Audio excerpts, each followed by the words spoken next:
Bismillahirrohmanirrohim. Assalamualaikum warahmatullahi wabarakatuh. Selamat pagi anak-anak kelas 5. Pagi ini kita belajar tema 1 subtema 3, yaitu tentang pengaruh kondisi geografis Indonesia sebagai negara maritim terhadap transportasi masyarakat. Nah, marilah kita simak pembelajaran hari ini dengan penuh semangat, nggih. Ya.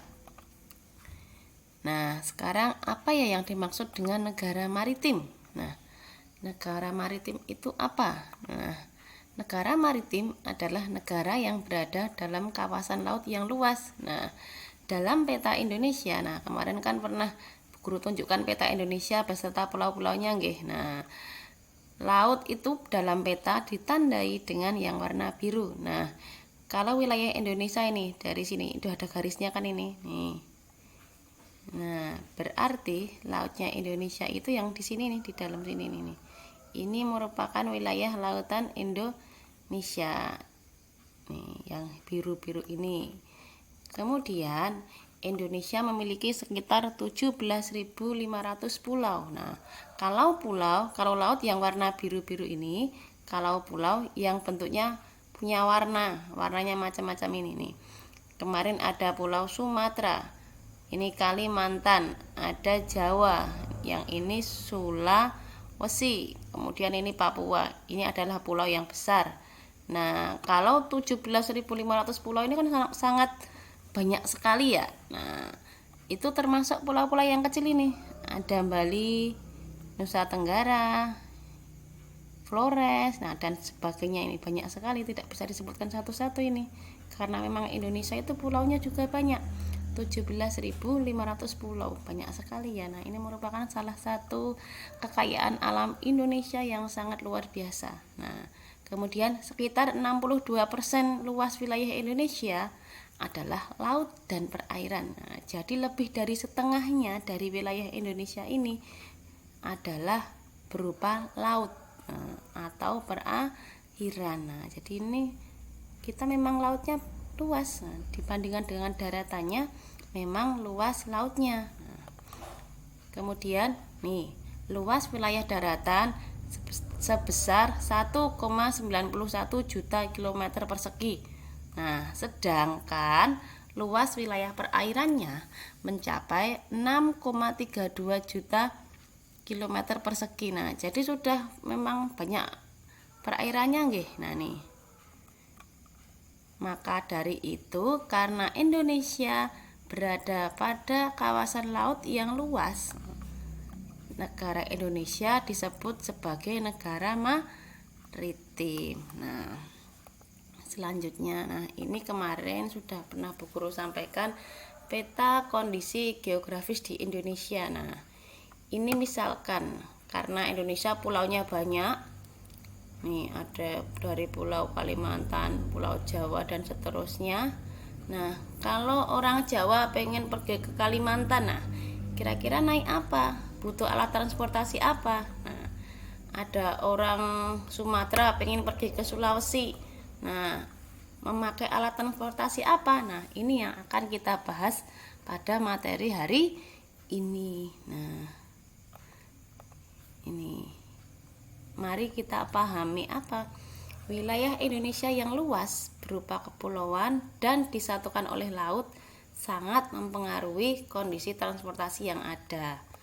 Nah, jalur strategis yang bisa digunakan untuk menghubungkan antara pulau satu dengan pulau yang lain adalah jalur laut dan jalur udara. Untuk orang Jawa pengen ke Sumatera, nah ada dua pilihan, bisa pakai jalur laut, ada juga bisa pakai jalur udara. Nah, kalau jalur laut itu memakai apa atau naik apa? Nah, ini naik kapal laut. Jadi tadi orang Jawa mau ke Sumatera bisa naik kapal. Ada jalur satu lagi yaitu jalur udara. Tentunya naik apa? Iya, naik pesawat terbang. Oke. Sekarang ini kalau jalur darat otomatis masih dalam satu pulau ya, jadi tidak melewati laut. Nah, pakainya apa? Banyak sekali kalau alat transportasi darat itu. Ada apa ini? Ya, kereta api. Ada juga apa ini? Mobil. Kemudian ini di jalan banyak sekali, bis. Ini kalau sepeda motor itu masih dalam jarak dekat biasanya. Kalau jauh sekali ya pasti tidak pakai sepeda motor, bisa pakai mobil, ada kereta api dan lain sebagainya. Nah, ini juga banyak ditemukan. Becak, ini juga alat transportasi darat. Kemudian ini apa? Ada kudanya, delman. Dan masih banyak alat transportasi darat yang tidak bisa disebutkan satu-satu. Nanti anak-anak bisa dipikirkan alat transportasi darat lain itu apa saja. Banyak tentunya ya. Nah, sekarang kita bahas satu-satu ya. Transportasi udara. Nah, tadi transportasi udara pakai pesawat. Nah, penggunaan pesawat sebagai modal transportasi penghubung antar pulau harus didukung dengan sarana pendukung. Sarana pendukung untuk pesawat adalah tersedianya bandar udara atau biasa kita sebut dengan bandara. Nah, kalau pesawat harus didukung dengan sarana pendukungnya, yaitu bandara. Nah, untuk pulau-pulau besar dan kota-kota besar dibangunlah bandara yang mampu menampung pesawat-pesawat besar juga. Nah, sedangkan di pulau kecil dibangunlah lapangan udara yang hanya mampu menampung pesawat-pesawat kecil atau pesawat perintis. Nah, ini adalah contoh bandara. Bandara Adi Sumarmo International Airport. Ada di mana ini? Iya, ada di Solo. Ini paling dekat dengan kita ya. Nah, Bu Guru kalau ke Boyolali biasanya lewat ini, lewat Bandara Adi Sumarmo. Kemudian selanjutnya transportasi yang kedua yaitu transportasi laut. Nah, tadi menggunakan kapal. Nah, penggunaan kapal sebagai modal transportasi penghubung antar pulau harus didukung dengan ketersediaan pelabuhan. Nah, kalau tadi udara bandara, berarti kalau kapal harus ada pelabuhan. Ketersediaan pelabuhan yang memadai dan jumlah kapal yang banyak bisa meningkatkan mobilitas masyarakat antar pulau. Karena penggunaan modal transportasi kapal masih dirasa lebih murah dibandingkan dengan menggunakan pesawat, sehingga masyarakat memang lebih banyak memilih untuk menggunakan kapal untuk bepergian antar pulau. Nah, ya ada kelemahan, ada kelebihannya. Nah, kalau kapal itu mungkin sedikit murah tapi lama waktunya lebih banyak ya daripada pesawat. Nah, tapi kalau pesawat itu lebih cepat. Kita mau ke Kalimantan mungkin 1 jam sudah sampai ya. Nah, kalau kapal ya harus berhari-hari. Nah, seperti itu ya. Nah, ini contoh ini. Pelabuhan. Ini ada di Gilimanuk, Bali. Ini contoh salah satu pelabuhan besar yang ada di Indonesia nih. Dia menghubungkan Pulau Jawa dengan Pulau Bali, begitu ya. Kemudian transportasi yang terakhir adalah transportasi darat. Nah, otomatis yang punya kereta api di mana? Stasiun. Nah, membutuhkan sarana stasiun. Stasiun ini contoh stasiun di Solo. Mungkin ada anak-anak yang pernah ke sini. Di Solo ada namanya Stasiun Balapan. Satunya ada lagi Stasiun Purwosari, itu juga ada di Solo. Nah, ini ada juga kalau bis membutuhkan sarana terminal. Ini juga ada di Solo, Terminal Tirtonadi, Solo. Selanjutnya, nah ini harus kita ketahui ya. Nah, jika penyediaan dan penggunaan modal transportasi antar pulau memadai dalam artian itu disediakan dengan baik, nah akan sangat membantu kehidupan masyarakat.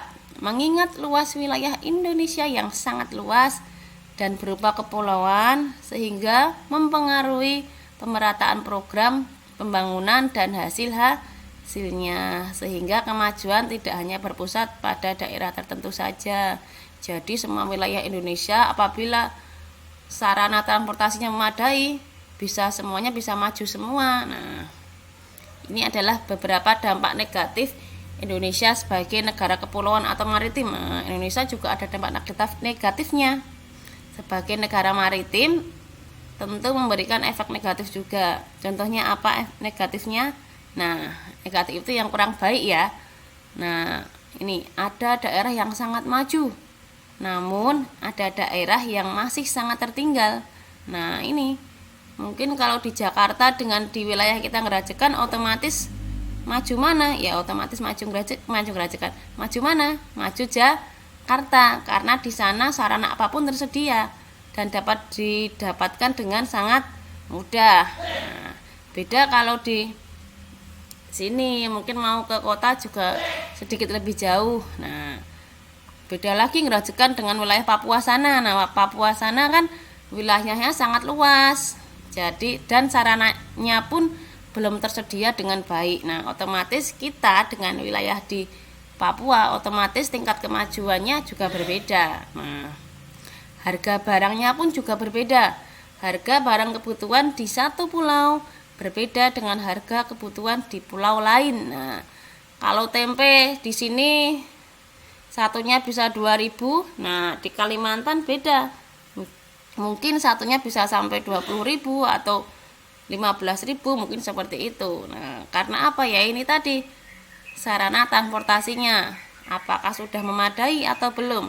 Karena untuk menjangkau ke daerah yang pedalaman membutuhkan waktu yang lama, otomatis bahan bakar yang digunakan kan juga banyak. Nah, itu juga nanti akan menambah harga suatu barang menjadi lebih mahal seperti itu. Nah, selain ada dampak negatifnya, tentu juga ada dampak positifnya.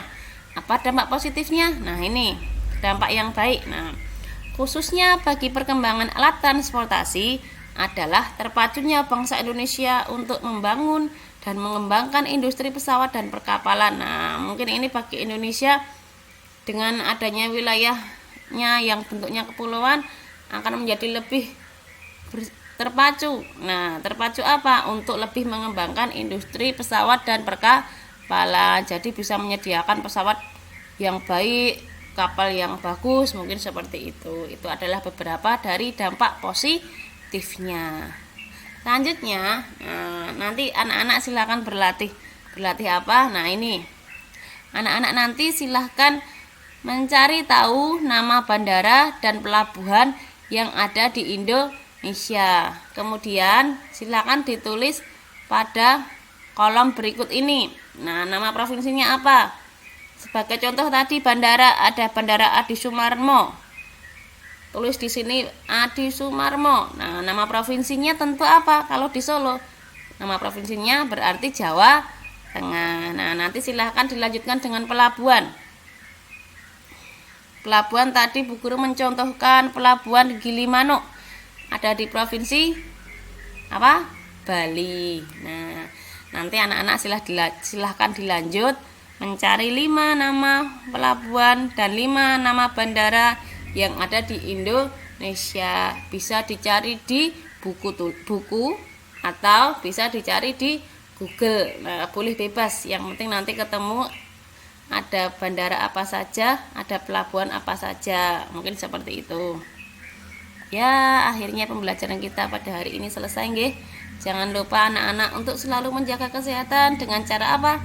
Ya, kita harus selalu menjaga jarak, harus cuci tangan dengan menggunakan